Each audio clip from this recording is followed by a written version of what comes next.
say your names, as well as maybe a few other things, maybe like verses sometimes, or what to say sometimes. But it's good to be here. I've really enjoyed the lectures that I've heard most of them. Really been good. Really enjoyed it.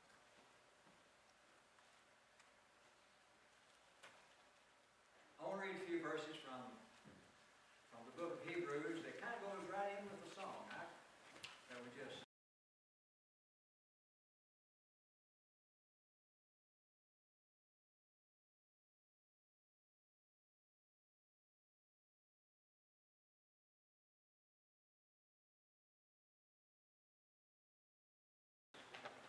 sang. Think about it. Sing. Kind of go together. In Hebrews 12, verse 22 and 23, and comes down to May 24. But you have come to Mount Zion, and to the city of the living God, the heavenly Jerusalem, and to myriads of angels, to the general assembly, the church of the firstborn, who are enrolled in heaven, and to God, the judge of all, and to the spirits of righteousness,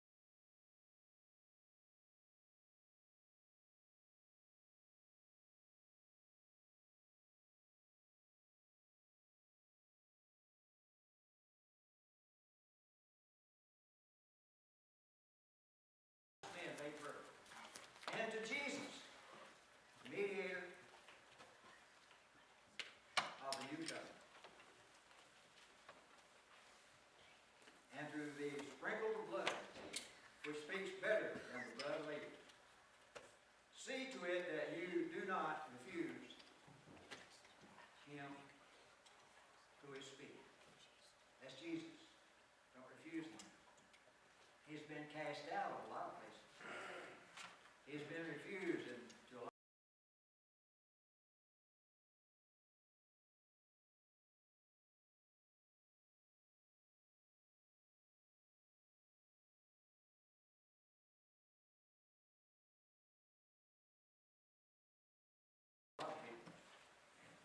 But here, this Hebrew writer says, see to it that you do not refuse him. You notice the city there, the word city? We're thinking about the city, the church, the city that is set on a hill. Let me read you another couple of verses. Ye are the light of the world. A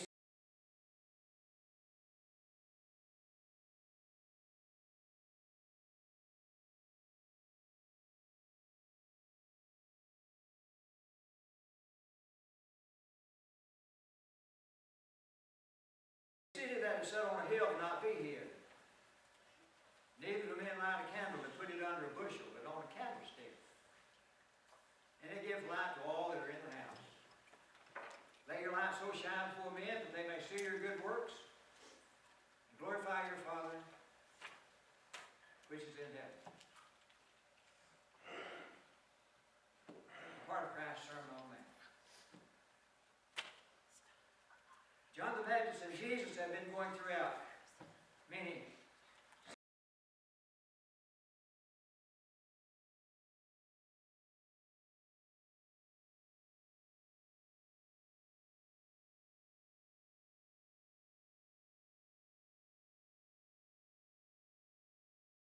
cities and villages, saying that the kingdom of heaven is at hand. The church, the kingdom,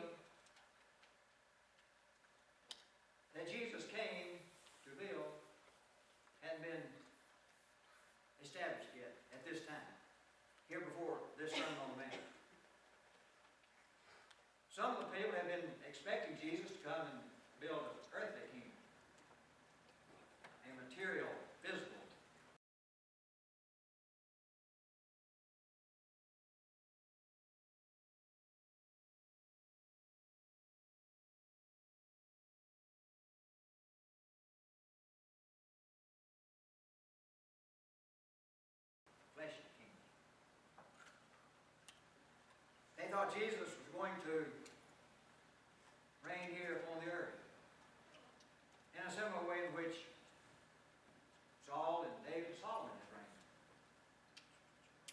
So really it was early in Christ's ministry that he preached this Sermon on the Mount. Because he wanted his people to know that his kingdom was to be different. His kingdom was to be a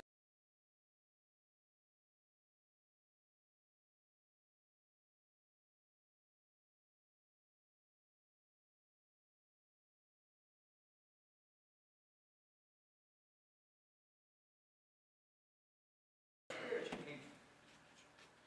A kingdom that is based upon the inward part of man, the mind, the soul, the spirit. The inward part of man.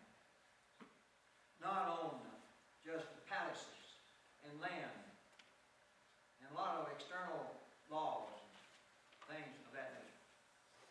Not on money and riches of that kind. But he was going to have a kingdom that was built upon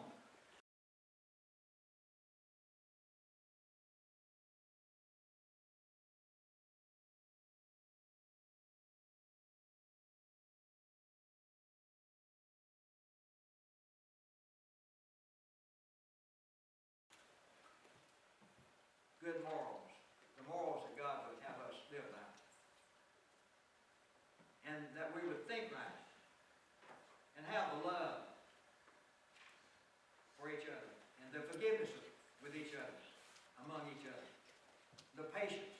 It was going to be a different kind of a kingdom. And it was to be a spiritual kingdom, not one like Saul and David and Solomon, not with literal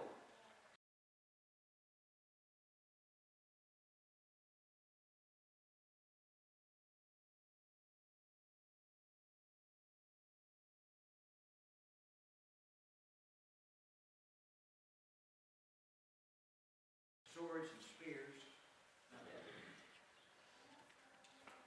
Jesus came to bring us this spiritual kingdom. The city that is set on a hill. Think a little bit more about that little text there that I read. Just the first part of it. You're the light of the world. Light. The city set on a hill. You're the light of the world. Those who follow Jesus today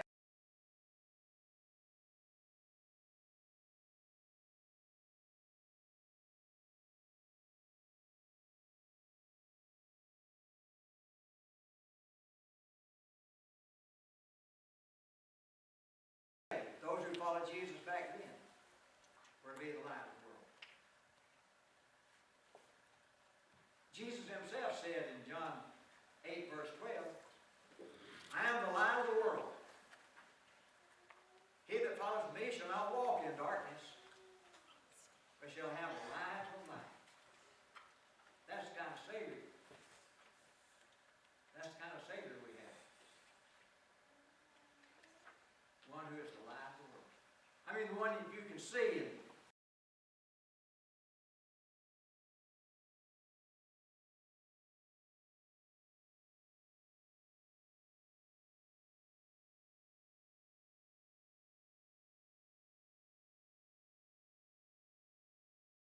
understand. I don't mean see literally, but you can understand what he has to say. You won't get jumbled up in a lot of things. You can understand what he says. Followers of Jesus reflect that light. You might say that Jesus is like the sun that came up over here in the east.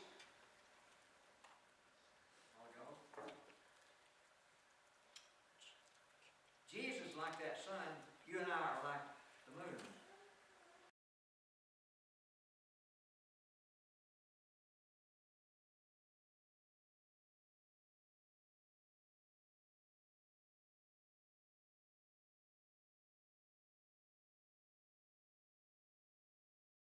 And that we can reflect that light.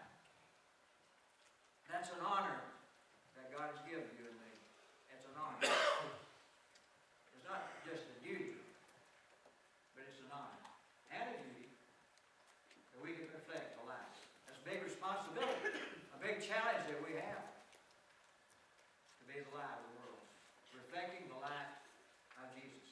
Immoral people are in the darkness of sin, corruption, filth.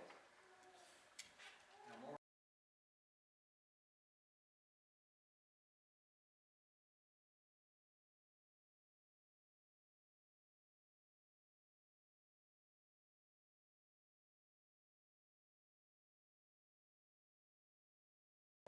Sinners. And all have sinned, but Jesus came to forgive us of our sins and teaches us to live right. But there's so many people, though, who cast Jesus out. They refuse him. They don't care about the moral teachings. They don't care about his salvation when they do sin. They don't care. And that's sad. Proverbs 2 verse 13 teaches of those who leave the paths of righteousness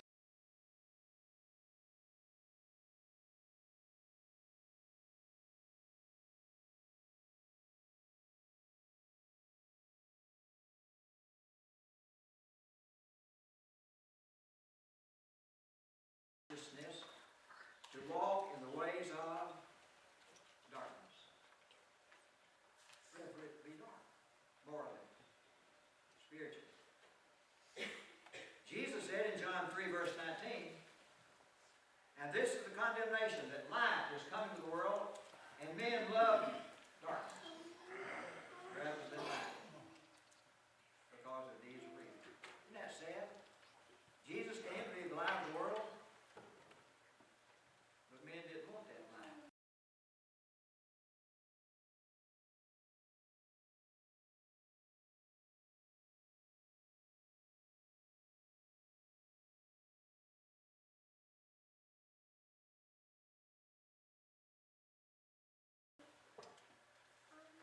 They want to be over here in the shady business. They rather do things that are wrong, not things that are right. John 1 verse 5, the light shineth in darkness, and the darkness comprehended it not. Just didn't care. Just didn't care. And that wasn't just only a long time ago, it still is. So sad.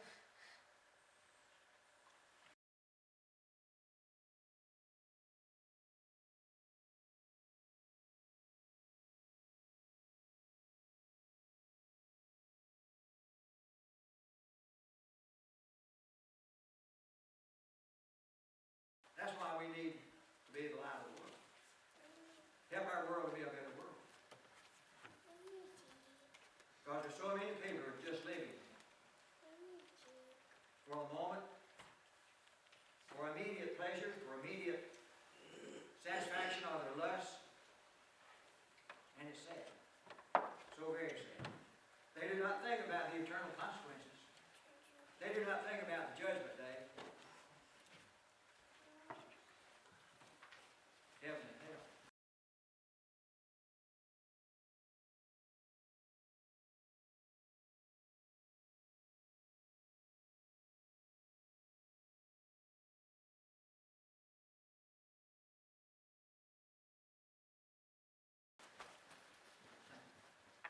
Sad. They need the light of Jesus reflected through us. This present generation is walking more and more in darkness. We've heard a lot of excellent sermons, lectures on this week. It's sad to say. But people need the light.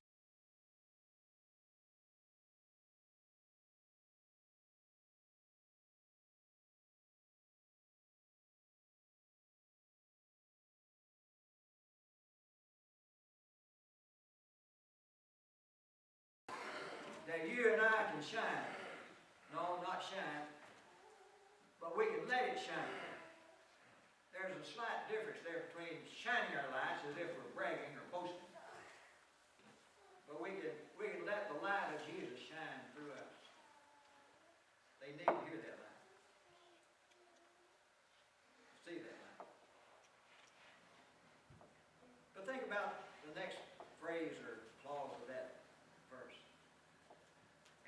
set on a hill cannot be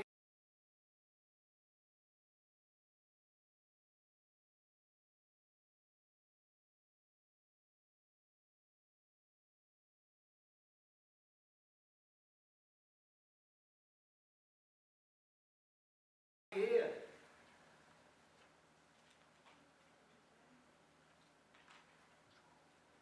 The city is there. The church is there, here. And it should never be hid. That is our influence for good. It should never be hidden. I'm not thinking only about the building. Yes, it'd be good if everyone knew where we met. That's what our sign says out there. Barnes was a Christian meeting for Barnes.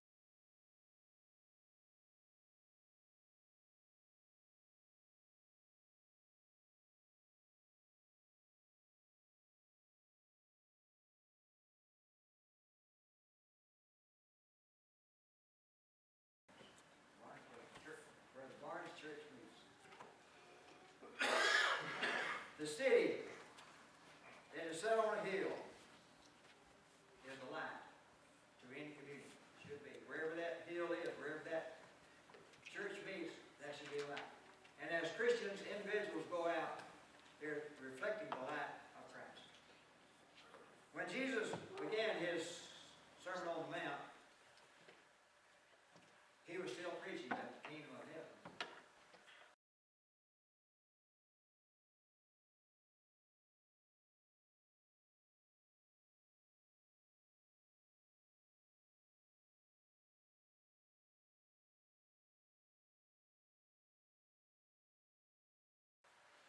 is at hand.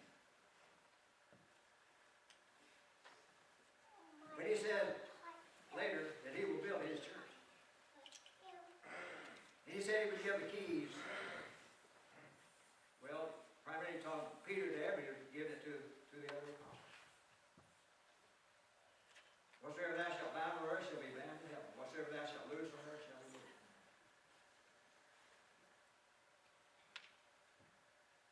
The word church and the word kingdom are two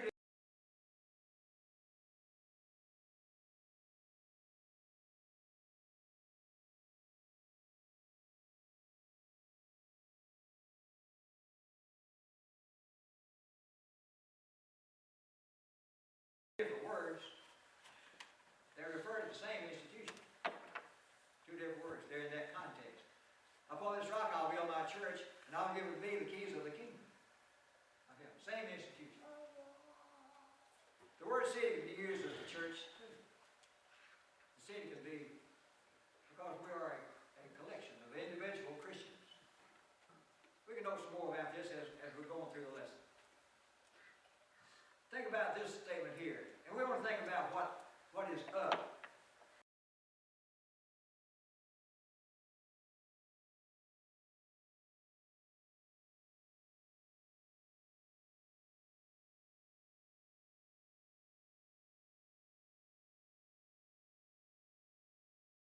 What is raised? What is exalted? What has been lifted? I think that would be important in this subject that was given. That the church is not just some little mediocre, something down here in the valley that can't be seen. But the church is a lifted up institution. God planned it that way. Here in Isaiah 2, verses 2 and 3. It shall come to pass in the last days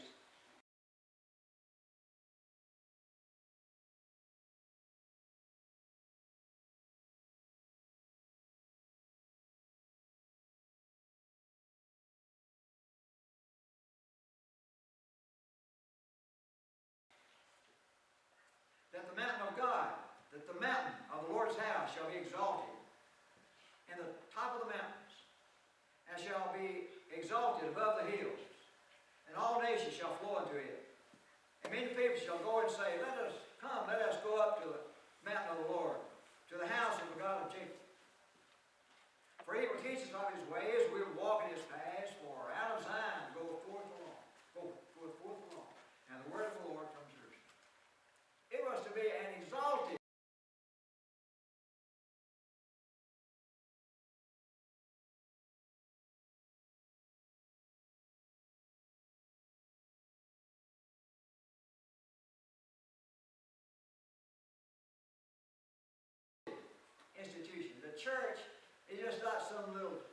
blood over here.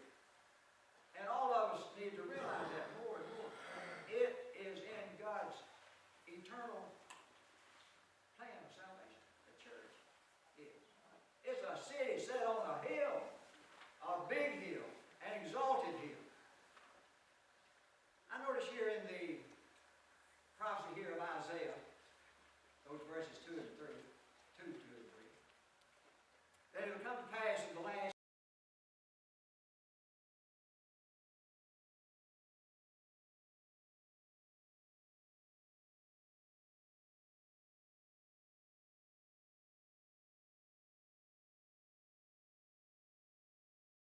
days. That's what Isaiah said. Joel said the same thing. I believe in the King James verse, he used the word afterward. But he's referring to the same thing. Then Peter uses those last days there here in Acts 2. Because we will see the establishment of the church here in the first part of our study.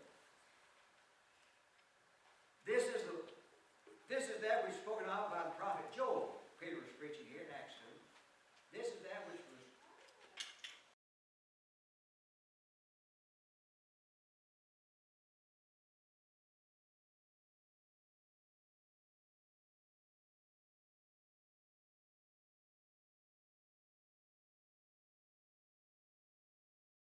spoken of by the prophet Joel. And it shall come to pass in the last days,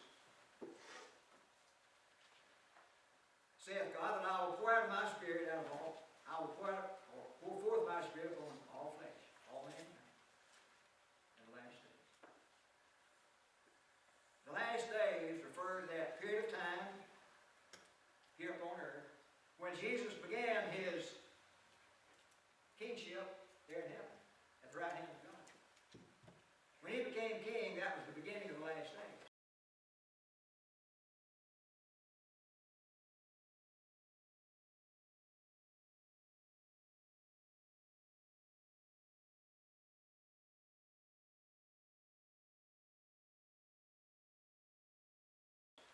And he sent the Holy Spirit down. And Peter and the apostles preached the kingdom. They preached the way of salvation to those sinners who had crucified Jesus and who had committed other sins. And then they were baptized into Christ and the church came into existence. The last days refers to that period of time when Jesus is on the throne, ruling. And he's still ruling today. It's not one of those later. You can read.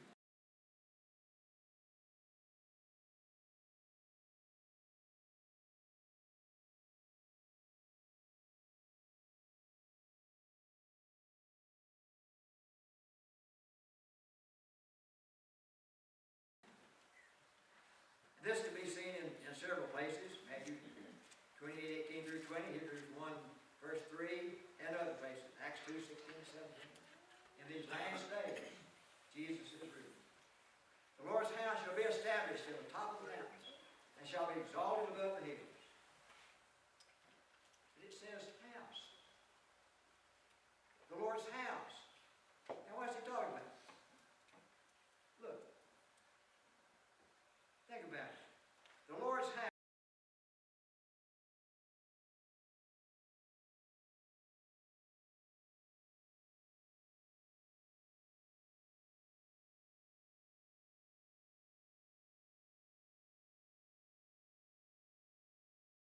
Again, as it refers to as a family. But think about it more. In 1 Timothy 3, verse 5.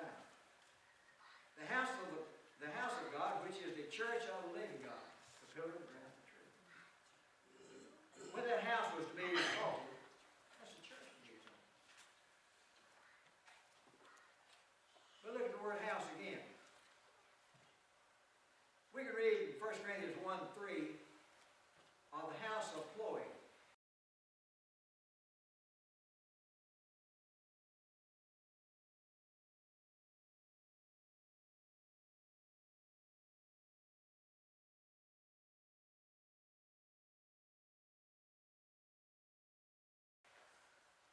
We can read in the Old Testament in Psalm 118, verse 3, house of Aaron. Here I don't believe these inspired men were talking about the physical dwelling place, the material things that the house was built. He's talking about the family. The family, the house of Chloe, the house, the family of Aaron. It refers to the family. We are the family of God. We're God's family.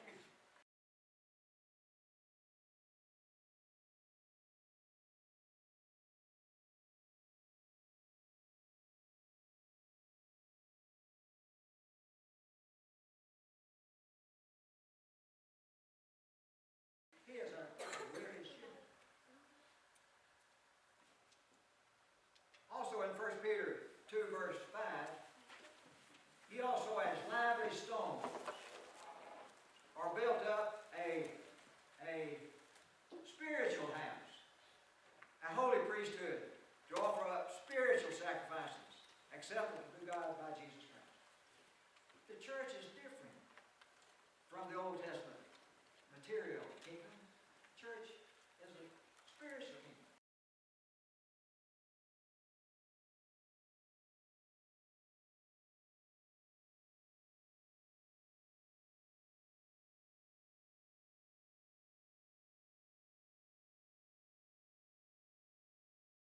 That offers up spiritual sacrifices. And all of us need to have this implanted again and again and again in our minds. I mean, spiritual. We're to be built up in the faith, spiritually in our hearts and souls and minds.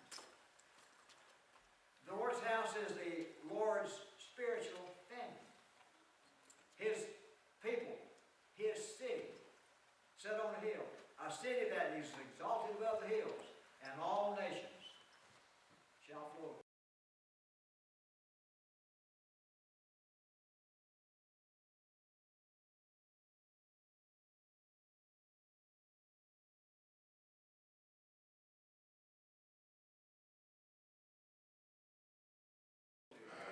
Sometimes you wonder, how, if it's so high, how can all nations flow to it?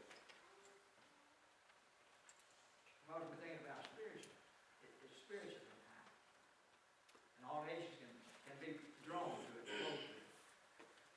You know, a lot of times the city of Jerusalem was a high hill, but sometimes they went down to Jerusalem because they, or you would think it, you would think which way were they traveling, north,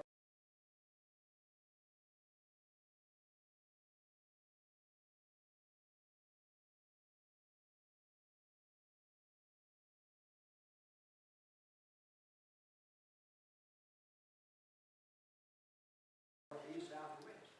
But Jerusalem itself was exalted upon that Mount Zion.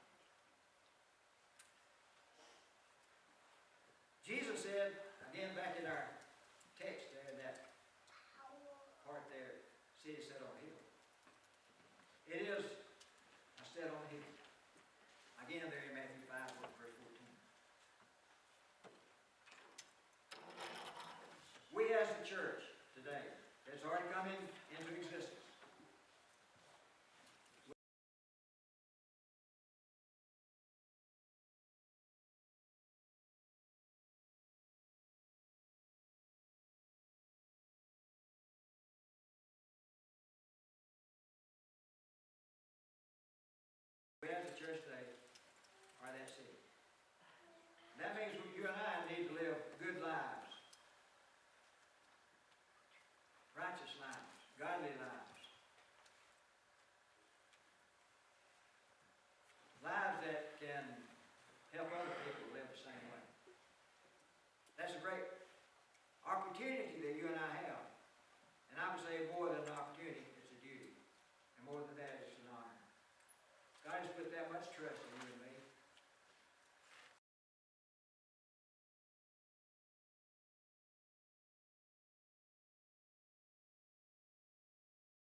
verses here.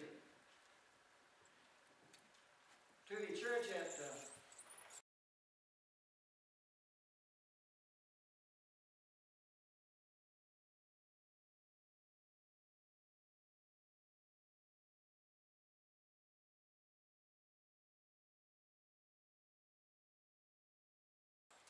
Philippi, Paul wrote, chapter 2, verse 15. Do all things without murmurings and disputings, that ye may be blameless and harmless, the sons of God without rebuke, in the midst of a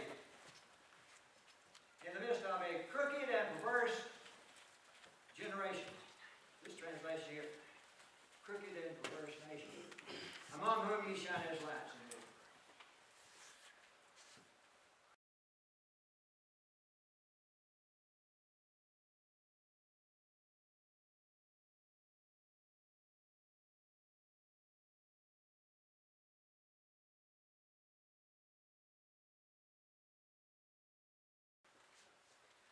That was the people in Philippi a long time ago. But it's also you and me today. We have the great opportunity of being lights in the world. Not partake of all these ugly things that people are doing in this crooked and perverse generation. He wants us to be blameless and harmless, sons of God without rebuke. That may be hard to do. So many temptations around, especially for young people. So many.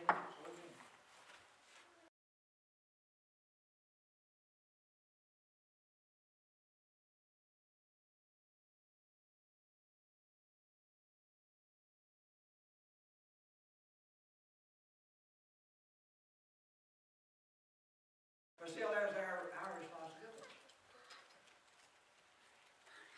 We don't want to let God down, do we? To the church at Thessalonica, Paul wrote, 1 Thessalonians 5, verse 5. Ye are all the children of light, and the children of the day. We are not of the night, nor of darkness. We don't go around here on the shady side of the street. We don't work under the table. We don't get outside of the table.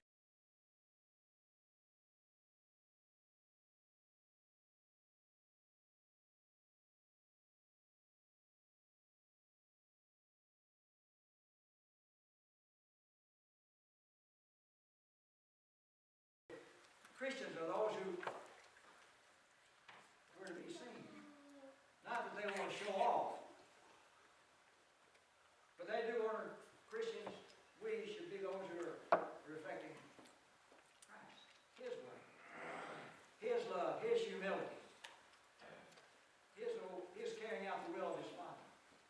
God in heaven. One more verse along this line to show that these people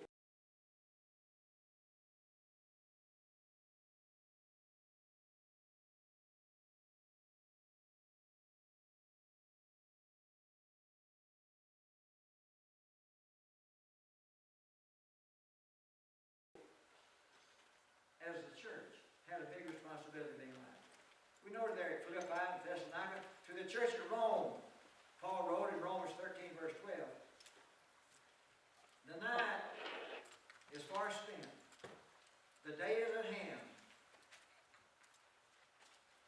Let us therefore cast off the works of darkness, and let us put on the armor of light. That's what the Bible teaches us to do.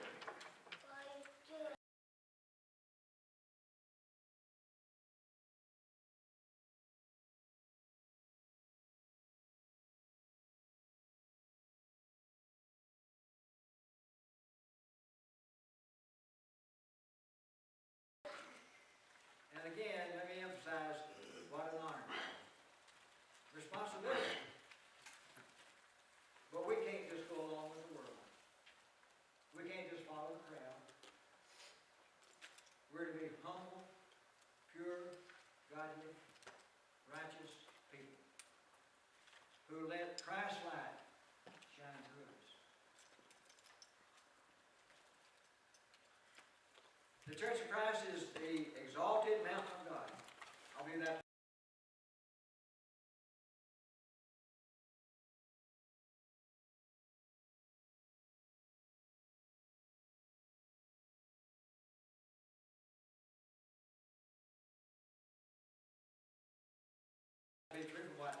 stated there a while ago in Isaiah 2, verse 2.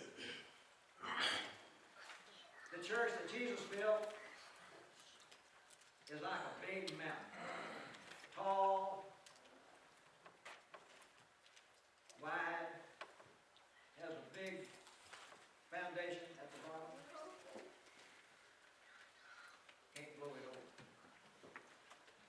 It's a big mountain. The church is big.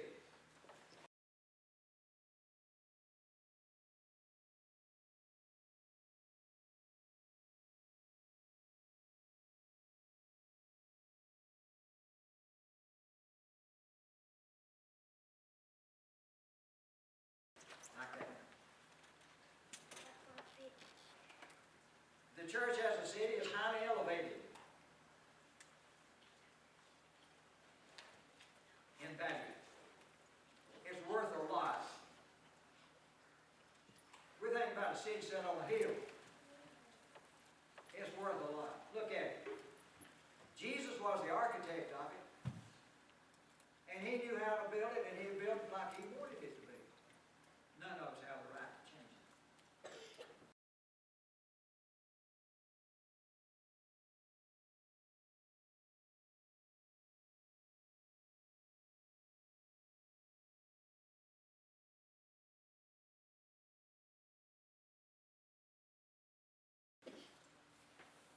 He gave us some heavenly principles.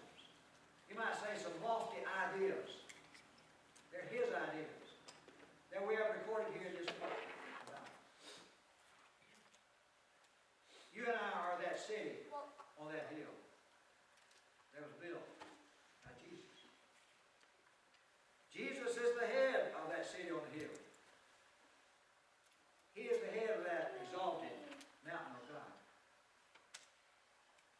Jesus is.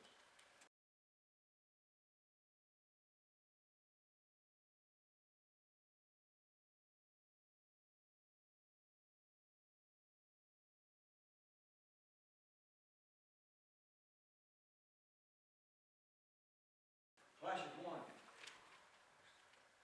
verse 14. I remember correctly. Jesus is the sight, or Jesus is the light of the world. We don't want to forget that. Here in John 8, verse 12. Well, let's talk about Jesus a little more. See the value of the church. I mean, we're thinking about the church, the city set on a hill.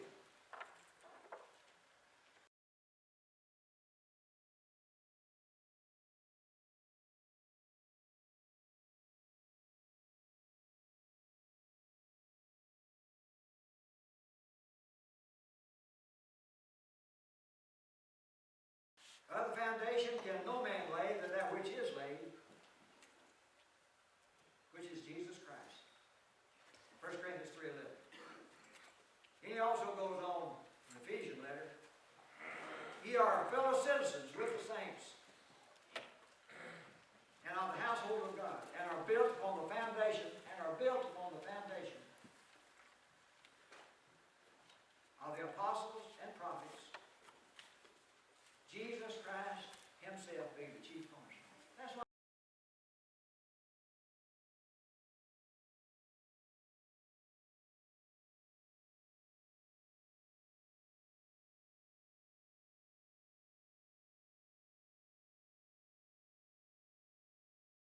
Christ on value.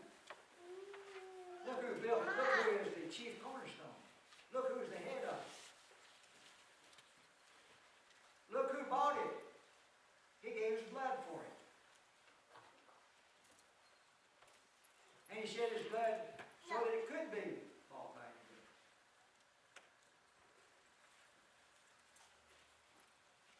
Now, friends, the church is a valuable